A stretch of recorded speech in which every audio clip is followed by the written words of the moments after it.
Far Cry 2 is a first-person shooter developed by Ubisoft Montreal. In the game, you play as a mercenary caught between two warring factions who are each fighting for power and control over a region of Africa.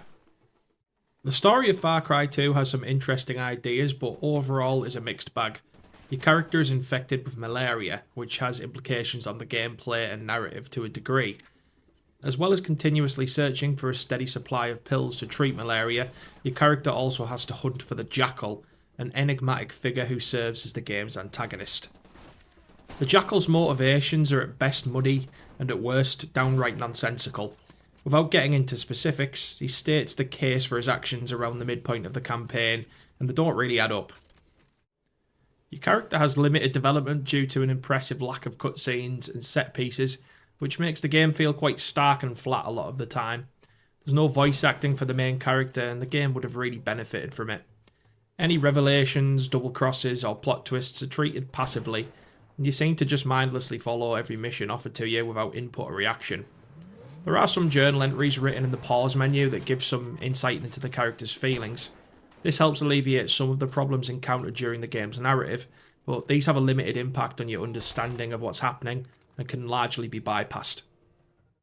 The gameplay of Far Cry 2 has a lot of positives: tight and satisfying gunplay, a variety of weapons that all have an upgrade path, and a durability system that means you must swap out weapons that start jamming. A lot of the game revolves around sieging enemy camps, and this can typically be done from multiple entry points. Each encounter feels very open, and there are always plenty of options in combat. The downside is that this is pretty much all that Far Cry 2 has to offer. Each mission involves demolition or assassination. There are no bosses or stronger enemy variants, and the difficult part of each mission tends to be reaching the target. It's a shame that there's no variety with the missions, as although the gunfights are fun, they make some stretches of the game quite repetitive. Vehicles handle well enough, and although driving isn't one of the game's strongest points, there are fast travel points across the map which minimise the amount of driving that you have to do. If vehicles get damaged, there is a mechanic which allows you to be a mechanic and fix your vehicles on the road.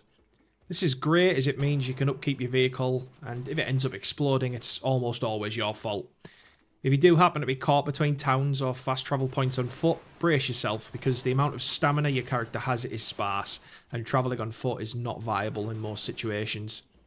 Traversing areas can be problematic, as there are guard posts all over the map where enemies are hostile and will give chase regardless of which point you are in the game. This means there is always animosity and combat lurking around the corner, and this can be at times quite overwhelming, especially in the early game. There are some mechanics that lack depth to the point of being questionable. Your character has malaria, and although you would expect this to drive the plot, it really doesn't. You do missions for pills that keep the disease in check, but the disease doesn't seem to worsen as time goes on. It just varies in severity throughout the plot without rhyme or reason.